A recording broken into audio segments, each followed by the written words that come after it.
cordial saludo a los seguidores del Pensamiento al Aire y a la audiencia de Evo Televisión en 12 países, 60 ciudades de América Latina. Como prometimos, seguiremos hablando de historia, de magnicidio y de opiniones. Aquí con Pedro Juan González. Buen día, Pedro. Muy querido Antonio, muy buenos días. Es rico saludarte, estar otra vez en sintonía. Mil saludos a todos los seguidores de Pensamiento al Aire, lo mismo a la audiencia de Evo Televisión. Tantos países, una docena, 360 ciudades.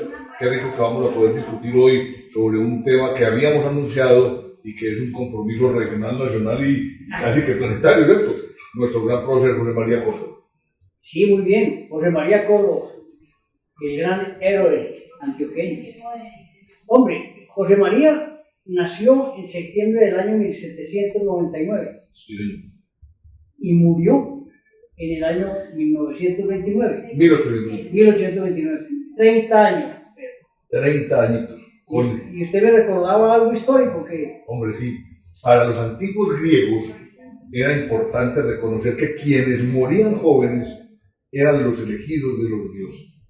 Y personajes como Alejandro Magno, como Cristo y como José María Córdoba cumplen más o menos con ese parámetro. Vos y yo, por ejemplo, no somos el elegido de los dioses. No. Hemos dado mucha brega, como dicen las señoras. Sí, señor. Hombre, 30 años. Una historia tan espectacular. Una vida intensa. Como le gusta a uno que sean intensas las vidas. Entonces, digamos que cronológicamente fueron 30, pero al ritmo que vivió es como si hubiera vivido 90, ¿o no opinas lo mismo? Así es una vida llena de vicisitudes, de logros, de conflictos, pero sobre todo de espíritu de colaboración con sus superiores de turno en la causa libertadora. Hablábamos precisamente que él no fue el gran líder supremo, sino que supo acompañar a los líderes. Así es, él tuvo como jefes, por ejemplo, gente muy importante, José Antonio Páez, por ejemplo, Simón Bolívar, Antonio José de Sucre, y él fue reconocido primero porque fue el oficial de mayor cantidad de ascensos en menor tiempo cronológico. Y un dato muy particular: cuando comenzaron las campañas en Venezuela y se tuvo que ir Santander y por allá, por allá, a medio esconderse, después de haber perdido una batalla, era el único que sabía montar bien a caballo. Entonces, lo comparaba con los llaneros venezolanos. Muy bien, y te faltó uno. Él se preparó y se formó en la Academia Militar con el Sabio Caldas. Así es. El Sabio Caldas tuvo esa visión de fundar esa Academia de Ingenieros en Río Negro. Porque es que nuestro José María Córdoba nació en un municipio bellísimo que se llama Concepción, pero chiquito. Entonces, de ahí su familia, acuérdense que el papá era alcalde de Concepción en su momento, sí. Y de ahí se fueron para San Vicente, que San Vicente era un epicentro minero, había como un poco más de actividad, y finalmente terminaron en Río Negro. Claro que todo era región de Río Negro. Claro, todo el oriente medio. Hombre, entre otras cosas, no fueron hombres de fortuna tampoco. Su padre después le tocó luchar. Inclusive, Córdoba lo acompañó a los 12 años en una gira llevando un dinero a Cartagena. A Cartagena. Recién independencia a Cartagena. Sí. Estuvieron allá y eso le sirvió a él también como motivación de reflexión propia, ¿cierto? Si ya se independizó Cartagena, hay que ayudar a que se independice. Y así pasó. Él se comprometió con la causa. Hombre, entre otras cosas hay una tragedia ahí, y es que cuando venía de regreso varios años después con su padre a Río Negro, los atracaron. Sí. Mire, pues atracos en esa época. No, pues por Dios. Y él después con los años reconoció a uno de los ladrones y... Así es. José María Córdoba es una persona recta, férrea de principios, amigo de los amigos, pero absolutamente frío con quienes dieron respeto, tanto a nivel personal como a nivel militar. Y eso ocurrió. Y eso ocurrió, tal cual, los pilló. Y de baja se fueron. Que fueron, sí. Como utilizamos en el ejército. Sí, claro. Muy bien. Hombre, mire pues, una familia con criados en Río Negro, pero a él la milicia le encantó. No, pues le encantó desde chiquito. Y esa formación de ingeniero le ayudó a desarrollar unas habilidades distintas que desplegó en el campo de batalla, donde se le reconocían dos atributos: el arrojo, la valentía, así que la locura en términos de no medir los riesgos, y lo otro, su capacidad de estrategia. Sobre todo porque es que uno se imagina que un campo de batalla es un lugar plano donde todos se organizan, como le muestran a uno en las películas, pero no, es que cuando a uno le toca pelear en una pendiente, de abajo arriba o de arriba abajo, las estrategias son distintas, y él se acomodaba. Hay quebradas, hay pantanos, ¿no? Por Dios, entonces usted tiene que adaptarse y generar en el momento. Rescatemos también algo que es importante en términos de la historia que estamos recorriendo, tanto de pasado como de coyuntura. Una cosa es decir, pasó, otra cosa es decir, pasará, y otra cosa es, está pasando. Los verdaderos genios saben conjugar el gerundio, saben reconocer lo que está pasando en este instante y reaccionar inmediatamente en el instante, si no hay más posibilidades. No hay más posibilidades, es ya. No hay oportunidad para nada más. Hombre, gran guerrero, ¿no? Sí. De bien lo dijiste, un hombre, un genio militar, con estrategia, Sí. peleó demasiadas batallas, estuvo en Venezuela, acompañó a Bolívar en el pantano de Vargas, Claro. la batalla de Boyacá, Sí. en Páramo de Pisma. Páramo de Pisma, Chorro Blanco. Claro, Chorro Blanco. Ahorita hablamos de Chorro Blanco, porque ahí es un acto muy importante. Peleó también en el valle con creo que se llama La Plata, Sí, señor. o Alto de La Plata, algo así. Y también estuvo, pero obviamente, en Ayacucho, que fue el gran héroe, ¿no? Tal cual. Si no hubiera sido por él, Ayacucho se hubiera perdido. Se hubiera perdido. Ahorita esa historia hay que retirarla un poquito. Hombre, miren pues, un tipo que cabalgó también tantos kilómetros como Bolívar a caballo. Recorrió toda la parte andina, porque después del Perú, con la independencia del Perú, surge Bolivia, ¿no? Así es. Ahí están los 5 países. Ahora, uno no reconoce esas gestas, porque son gestas. Es que hagamos de cuenta que Bolívar llama a su general y le dice: te necesito en Bogotá. Y llega a Bogotá, te vas a Ecuador. Y arranque. Y arranque, no es pensar y que vamos a organizar esto en 3 días. Y arranca con 400 hombres y llega con 120. Por Dios, pasando todas esas refugias, todos esos riesgos, todas las cosas tan complicadas. Él estuvo a punto de ser asesinado previamente. Claro. No solamente en combate, sino por atentados y con situaciones molestas. Es que él era un hombre. Claro. Él irradiaba respeto y odio, como es normal en los hombres que sobresalen. Hombre, entre otras cosas, tuvo un accidente de caballo muy grande en Río Negro, Sí. en un evento de toros, una Sí. plaza, que lo dejó inconsciente, creo que 15 días. Lo daban por muerto casi. Y de ahí se levanta y se va a pelear a Chorro Blanco. Es de ese tamaño. Dicen que estaba tratando de hacer gracias ante una dama que él estaba conquistando, porque nuestro prócer era un gran Juan Tenorio de la época. Era un gran conquistador. Era un gran conquistador. Entonces, como algunos de sus biógrafos, tan fácil como conseguía sus damas, así las dejaba. Era flor de un día. Por echar cuento y por lucirse. Parece que cayó y se pegó en la cabeza y un montón de rato acostado. Sí. Hombre, pero era como un genio, como una locura extraordinaria. ¿Sería que eso le ayudó también? Yo diría que sí, es que cuando uno está estudiando las epopeyas militares, hombre, tiene que tener la gente algo de discurso. Mezclar lo racional y los discursos. Que el arrojo es, la juego toda. Y gano o me matan. Así es. Eso. Todo o nada. Ahí no hay término medio a lo que vengo. Y no todo el mundo nace con esa condición. Aún en el mundo de los negocios. Fíjate que hay muy buenos ejecutivos, expertos en pasar agachados. ¿Cierto? Dejemos que las cosas se revolucionen solas y no ponen la carita. Hombre, haciendo una interpelación a la historia del oro, sí les falta mucho arrojo a nuestros empresarios. Hombre, sí. Sobre todo para hablar en épocas de coyuntura como las que vivimos. Está pasando de agache, a ver qué pasa. Yo en eso he sido un crítico desde la academia y desde el mundo empresarial con la Cámara de Comercio, y es que una cosa es el buen negociante y otra cosa es el empresario, ¿cierto? aquí confundimos al buen ejecutivo con el gestor de empresas. Cosas distintas, respetables y necesarias ambas. Pero muchas veces, o pasamos de agache, y pasar de agache es mirar para otro lado cuando el problema está a otro lado, o simplemente recurrir a lugares comunes.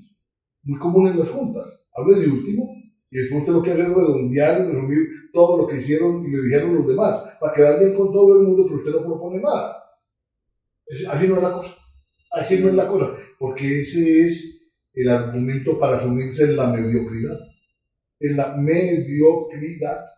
Y uno lee lo que todos estos grandes del mundo han hecho, empresarialmente hablando, un Coca, que es de mi época, o un Steve Jobs, y es gente como los militares, adelante, y este sí y este no, y esto se compra y esto se vende, y esto hay que desbaratarlo y esto no se desbarata, ¿cierto?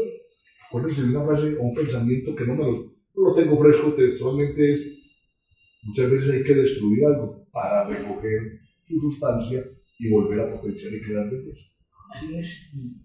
Pues vamos a Córdoba. Pues vamos a Córdoba. Pero es que Córdoba nos da mucha enseñanza. Ave María, por Dios. Esa inteligencia es una locura. Y su disponibilidad para obedecer. Es que cuando uno es bueno, Antonio, y en eso yo personalmente he tenido esa gran fortuna, si usted no tiene un jefe del cual aprenda, pasa muy mal. Y a usted como que se agachina, usted como que pierde el tiempo. Pero es que este hombre tuvo una gente por delante muy especial. Es que a Páez no le dicen el león de Apure, pues por bobo, ¿cierto? A Bolívar no le decimos lo que decimos nuestro gran libertador, bobo. Y Antonio José de Sucre, por Dios, con semejante talla y semejante dimensión. Entonces este hombre les chupó rueda. Y también aportó, ni modo, pero tenía de quién aprender. Hombre, es el general más joven. Más joven de la historia. Así, para nuestro y ascendido en plena batalla. Sí, de su teniente de teniente capitán, y así sucesivamente. En plena batalla. Así es, porque es que llegaban momentos muy especiales. Es que él participó, una de las batallas que a mí más me encanta, tengo que reconocer, es la de Pantano Vargas. El Pantano Vargas, porque es que ahí estaba perdido. Bueno, ahí la salvó los lanceros. Claro, entonces llegaron unos locos, José Rondón, 14. Vámonos a lo que hay que hacer. Y desbarataron eso. Porque uno lo que debe reconocer es que en el pantano de Vargas se organizó la cosa casi en el último minuto, pues, penalti a favor del último minuto con los lanceros. Y se le puso el moño en Boyacá. Correcto. Le puso el moño. Sí. Pero donde no hubiera pasado lo del pantano de Vargas, y ahí estaba Córdoba apoyando. Ahí estaba Córdoba. Esa batalla del pantano fue estratégicamente extraordinaria. Y de todo nada, como tú dices, porque es que ya la cosa estaba perdida. La cosa estaba perdida. Y normalmente estaban perdidos en toda la batalla. Claro, y estos radicaban unas fuerzas, una fuerza interior, una energía, una convicción. Por eso las causas buenas, las causas nobles, cuando hay líderes que son capaces de encarnarlas, hacen que nosotros hagamos maravillas. Cuando uno tiene un bobo al frente, hay no hay nada que hacer. Sin nada que hacer. No volvamos acá. No. Quedémonos quietos. Hombre, Pichincha, Ayacucho. Ese ejercicio por allá del sur de lo que era la Gran Colombia fue una verdadera gesta. Sobre todo porque recordemos que mencionábamos cuando Sucre, que allá todavía había muchos reductos militares chaquetones y civiles que apoyaban a los chaquetones. Acualongo, por Dios, que ese era un sirirí macho, por Dios, ¿cierto? Pues Córdoba no lo puedo coger. Finalmente no lo pudo coger. Ahí se que era su objetivo porque lo había atacado, lo había herido, había desbaratado las cosas. Se escondió en un momento y no logró porque tuvo que ir para el Perú. ¿Cierto? Pero Aguanaco fue un chirrimo aburrido. No, por ahora. ¿No? Sí. Entonces era como era de ascendencia indígena, ¿cierto? Aborigen. Entonces era ladino, malicioso, conocía el territorio como nadie. Nativo, ¿cierto? Nativo. Entonces ahí tenía un plus importante. Digamos que él hacía la guerra de guerrillas. Gracias. Sí, en esa época no se denominó así, pero era exactamente eso. Sí, que atacaba y... Pero yo no disparé, voy, pico y me voy. Bueno, pero Acualongo es de triste recordación, en mi opinión. Sí, no, siempre estorbó. Otros allá lo defienden como un héroe, ¿no? Sí, claro, es que cada quien opina del baile como le van a decir, ¿cierto? Y de todas maneras todos tenemos interés. Hombre, Ayacucho, qué batalla, ¿no? Sí. ahí estuvo muy lucido. Por algo le dijeron el héroe de Ayacucho. También ahí él supo. Es que allá pues desde que estaba el gran virreinato, ¿no? Pero por Dios y por la Virgen. Entonces ahí estaba peleándola con la cabeza directa del representante del rey aquí en estas tierras. Protegido, con un ejército grueso, bien preparado, y estos hombrecitos nuestros eran capaces de ir y enfrentarse en territorios complejísimos. Acuérdense que por allá hay una frase, una arenga muy importante que a nosotros nos llenaba de orgullo, a mí me llena de orgullo, sobre todo yo pertenezco orgánico del batallón Girardot, ¿cierto? Somos del batallón infantería, ¿cierto? Entonces, diga a usted que lo sabe. Arranque. Muy bien. Cuando le decían división de frente, armas a discreción, paso de vencedores. Eso es una cosa muy pateada. Pues a uno le dicen eso, en medio de una batalla, y uno creyendo y queriendo a los jefes, a uno se le mataron. Uno se le mataron. Y le hicieron matar. Y acabaron hasta con el tío de la perra allá. Esto es una verdad, repitámosla. División de frente, armas a discreción, paso de vencedores. Y a lo que vinimos. Pero eso lo dice uno aquí muy bacano. A ver, ascendimos los dos, no a los capitanes, pero sí fuimos ascendiendo a capitanes del ejército colombiano. A mucho honor. A mucho honor, lamentablemente las actividades que teníamos cada uno en su cuento pues no permitieron seguir. Sí. Eso me da mucho pesar a mí, pero uno no puede hacer todo lo que quiere hacer en la vida. Pero bueno, lo ascendimos. Lo ascendimos y lo disfrutamos muy bien y aportamos un poquito. Ahora, esto es importante, Antonio. Una cosa es decir esta frase aquí. Otra cosa en medio de la batalla que se va perdiendo. Que se va perdiendo. Dando vueltas en el caballo gritando. Por Dios. Entonces eso es un mérito, macho. Y eso, o se dice en ese instante o no se dice. Y no se dice y no hay cómo motivar a los soldados. Hombre, le faltó que llegara alguna tropa a los realistas, ¿no? Sí, lo que pasa es que hubo una muy buena estrategia de Bolívar en su momento y era divide y vencerás. ¿Cierto? Separe los que están en Cundinamarca, Boyacá. No deje que se vengan los del Atlántico por el camino de Antioquia, porque llegan al sur y entonces se me pone más duro la cosa, ¿cierto? Entonces él los fue reaccionando y de a poquito los fue derrotando uno a uno. Ahora, dieron mucha brega los del sur, por lo que decíamos antes, porque tenían algún tipo de sección de su sociedad a su favor. Los indígenas tenían su propio criterio y como todo en esta vida, el tema de intereses. Había gente que quería seguir chupándole a la monarquía española, la burocracia de la monarquía española en las nuevas tierras. Pero allá se consolidó la independencia toda. Allá se consolidó, y una cosa que es muy importante, que a ratos lo pasamos por alto. Acuérdense que entonces, Chuliao Ecuador, Chuliao Perú, Chuliao el Alto Perú, fundación de Bolivia y reconocimiento de Inglaterra, Francia y Estados Unidos a los nuevos estados. Fue en ese momento. Entonces, dicen por ahí, no hay nada mejor que un metido a tiempo, ¿cierto? Porque es cuando uno le dice Francia, Inglaterra y Estados Unidos, comillas, dos potencias europeas en su momento y un incipiente, reconocemos lo que están haciendo, y es una advertencia para España. Pilas. Es que ya nosotros estamos reconociendo a esto y no usted. Y mire que ya no volvieron a intentar. No volvieron a intentar. Hombre, Pedro, se gana todo eso, pero cariño especial de Bolívar por Sucre y por Córdoba, ¿no? Así es, que eran sus incondicionales. Además, asesinados los dos, con muchos enemigos internos, enemigos militares, enemigos civiles, y para el caso de nuestro prócer antioqueño, una serie de enredos de fallas, con una protagonista muy especial en la vida de estas tierras, que era Manuelita Sáenz, ¿cierto? Que era la amante visible del Libertador, y que en algún viaje que compartieron, tuvieron algún tipo de sinsabor. Sí, alguna cosita les pasó, ya sea porque Córdoba no le paró bolas, Manuelita no le paró bolas, ahí quedaron untados en parte. Ahora, esto se junta con algo. Cuando la noche septembrina, uno de los primeros que salió a ver qué había pasado Bolívar, para apoyarlo fue, coincidencialmente estaba en Bogotá. Pero qué infortunio, cuando cogieron a varios de los organizadores, a uno de ellos le dio que por Rosano. ¿Cómo le parece?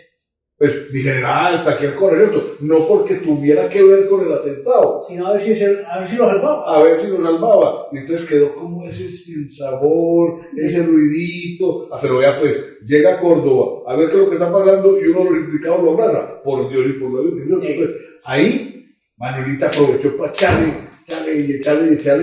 a Bolívar, ¿cierto? Pero vea, pues, hombre, este hombre aún está tratando de atentar a usted. Y Bolívar, para que vean que no son los grandes hombres, a pesar de eso, lo siguió respondiendo. Claro. Además, lo nombró gobernador. Claro, y vino aquí hizo cosas Civil y importantes. militar de Río Negro. Así es, hizo cosas importantes, porque organizó las rentas. Lo que es de complicado organizar rentas, en ese momento que eran de tabaco, volvió a organizar la fábrica de pólvora que había quedado medio desbaratada, tiene el apoyo logístico de la Escuela de Ingenieros.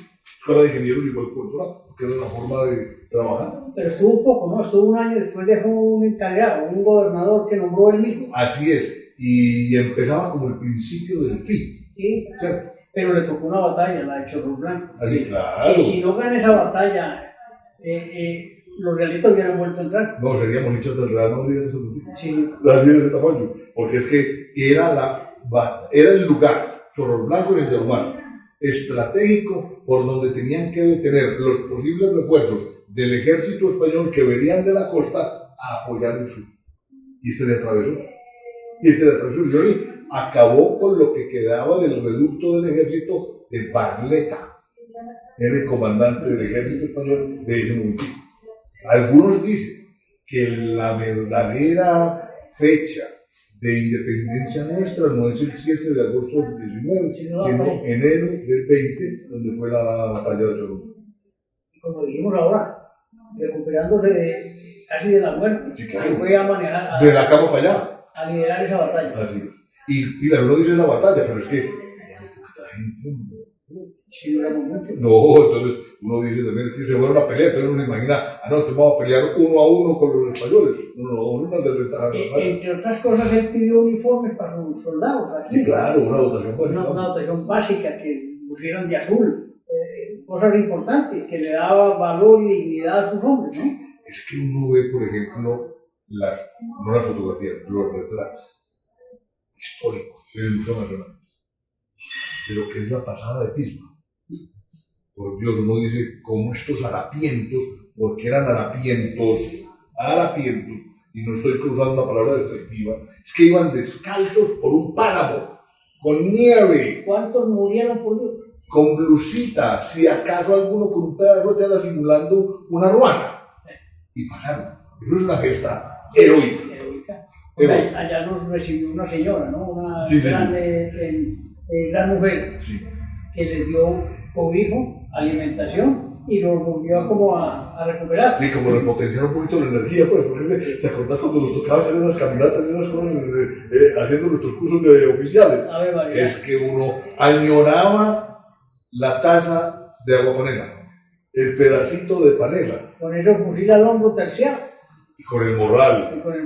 Y con las municiones. Hombre, nos tocó dormir 6-7 días con el mismo uniforme. Claro que sí, prestar guardia a la hora que fuera, ¿cierto? Eso uno tiene que, mejor dicho. Y eso fueron 7-8 días. En estos días y meses uno en el mundo. Yo he tenido muy claro dos cositas. Yo no acepto que nadie haga críticas del sector público, ni del ejército, si no está abajo. Es que usted no puede hablar de lo que no conoce, que no conoce. Y es que esa vida es de puro sacrificio. De puro sacrificio. De sacrificio. Además de amor. Si no se tiene amor por lo que está haciendo, está perdido. Y el ejército de Colombia tiene honor, dignidad y mucha valentía. Así es. Y de todas maneras, esa capacidad de superar un montón de cosas. Es que la base de nuestro ejército es una base social bajita. Sí, bajita. Sí. Y eso con sufrimiento, con restricciones, con limitaciones, con gente que no necesariamente apoya, porque es que de dientes para afuera sí, pero de dientes para adentro no. Entonces es un meritorio. ¿Qué apoya a los presos? Oye, Córdoba. Entonces empieza a darse problemas con Bolívar. Así es. Centralismo, digamos que federalismo, y el no querer o no permitir Córdoba que Bolívar se convirtiera en un gran emperador, ¿no? Así es. Ahora bien, pasa algo. En algún momento del tiempo se reunieron Bolívar y Córdoba. Y Córdoba le dio a Bolívar una sugerencia. La reunión fue en 1829 en Popayán. Recién había Córdoba amainado una sublevación liderada por Jorge Hilario López y José María Obando contra Tomás Cipriano de Mosquera. Tomás Cipriano de Mosquera era un terrateniente, un politiquero, pero amigo de Bolívar. Quiérase que no, quiérase que no. Y los otros, pues eran gente que estaba buscando. Entonces se sentó con Bolívar Córdoba y le dio por sugerirle a Bolívar que le perdonara la vida a estos dos señores, a José Hilario López y a José María Obando. Digamos que en esto también hay que tener claro, a los grandes hombres no les gusta que los critiquen. No les gusta que los critiquen. Y Bolívar no era la excepción, pues. Tampoco. Era humano. Y eso no le cayó bien. No tiene que meterse en el mismo. Ellos violaron la ley, se sublevaron, entonces tienen que pagar. Finalmente le hizo caso. Pero lo mandó a que hiciera un mandado. ¿Y cuál era el mandado? Vaya pues a Ecuador otra vez. Trate de organizar las cosas y funcionó. Listo, le fue para allá. Trabajó con Tomás Cipriano de Mosquera. Se devolvió a Colombo, como mencionábamos ahora. Pero de alguna manera empieza una cosa a molestar a Córdoba. Y era que oía y veía acciones donde Bolívar, con cierta razón, que yo no sé la quito, decía para los adentros, si yo no controlo el poder, nos van a tratar de volver a reconquistar. Necesitamos un Estado fuerte. Y el Estado fuerte se llama central. Cuando hay un Estado fuerte central, tiene que haber una cabeza. Y la cabeza soy yo. Entonces eso no le gustó Córdoba. No le gustó Córdoba, porque en ese instante se hablaba que quería Bolívar ser emperador. Eso es carreta. No. Una cosa es ser cabeza del Estado, otra cosa es emperador. Sí, eso ni más faltaba. Un gobierno centralista como lo hay. Así es. Y entonces voy a utilizar dos palabras que son bien complicadas y hay que manejarlas con pinzas. Para el caso de Córdoba, yo hablaría de sublevación. Sublevación. Sus enemigos hablarían de traición. Yo me voy por la sublevación también, porque simplemente no compartía una posición que además sigue dividiendo este país. Y la seguirá dividiendo por mucho rato. Ahora, se sublevó de manera armada con 300 hombres. Desde Bogotá entonces mandaron a Daniel Florencio Orelli, al señor Gregorio Urueta. Y al asesino Ruperto Más. También, pero tenía un subalterno Córdoba que lo traicionó, que no se nos olvide el nombre, Miguel Ramírez. Él fue el que lo entregó. Cuando estaban en la confrontación y vieron a Córdoba, él tuvo que ir a refugiarse, estaba herido, y entonces le dijo que Antonio está allá, y llegó este señor, Rupert Hunt, irlandés, y de manera cobarde, porque es una cosa que a uno le peguen un tiro y otra cosa es que lo maten a los mató a los brazos a este grano. Yo diría, de todas maneras, independiente estos episodios oscuros que pueden dar a divisiones de criterios, que tenemos que tener respeto, consideración y dimensionar cómo es la presencia de Córdoba en la gesta libertadora. Es el general más joven y donde estuvo ayudó a ganar. Finalmente él tenía una convicción muy clara, nos vamos a independizar, queremos una república, no queremos una cosa que le deje el auténtico libre. Entonces, como tú dices, ¿se sublevó? Sí, pero lamentablemente es un magnicidio. ¿De acuerdo? De tamaño. Y muy triste porque es nuestro principal profesor, pues antioqueño. No, guardando proporciones, hay otros, ¿no? Sí, claro, con un Atanasio Girardot, por ejemplo, eso hay que reconocerlo, ni más faltaba. Pero este hombre tuvo una participación importante. De hecho, Chorro Blanco es el moño del proceso de independencia, y él fue el de eso. Además, el liderazgo robo. Sí, claro. Y señorío, es un hombre muy querido. Así es. tenemos mucho que aprender de él. El Oriente tiene que entender que tiene una posición estratégica muy importante, que no lo ha sabido aprovechar. Hoy el Oriente antioqueño, por ejemplo, vive, sobrevive y se potencia gracias al aeropuerto José María Córdoba. Y es una subregión antioqueña con 23 municipios importantes, con una riqueza inmensa. Así es, y se habla de primero, segundo y tercer piso, no para ofender a nadie, pero él hace parte de ese tercer piso importante donde hay sociedad, donde hay economía, donde hay cultura, donde hay tecnología, donde hay un montón de cosas que tenemos que aprovechar. Pues hombre Pedro, honor y gloria para José María Córdoba. Ave María, por Dios, nos quedamos corticos, doctor Antonio. Y yo no quisiera despedir el programa sin mirando a la cámara a todos nuestros escuchas y televidentes recordar esa arenga maravillosa. La arenga maravillosa en estas épocas de vicisitudes. División, de frente, armas a discreción, paso de vencedor. Yo le agrego que hay que pensar en esa todos los días hoy en Colombia. No nos podemos dejar achicopar. La arenga hay que repetirla permanentemente. Permanentemente. Honor y gloria para Córdoba. Honor y gloria, doctor Antonio. Qué maravilla, muy bueno. Muy bien. Muchas gracias. Seguiremos contándole a nuestra audiencia. Hay personajes que seguirán objeto de esta conversación que simplemente pretende es que todos quieran conocer más de la historia de Córdoba y de Colombia, y simplemente nuestros comentarios van a que se motiven, a que vivan como nosotros estas grandes gestas de nuestros colombianos. Así es, Antonio, y sobre todo tratar de apoyar aquella idea de que quien no conoce la historia pues es capaz de volver a repetir los errores y los fracasos. No, estudiemos historia, miremos la historia, cada quien que tenga su criterio, no nos vamos a meter en eso, pero que haya al menos fundamentación por cuenta. Así es. Muy bien, muchas gracias, Pedro. Muchas gracias, hasta la próxima.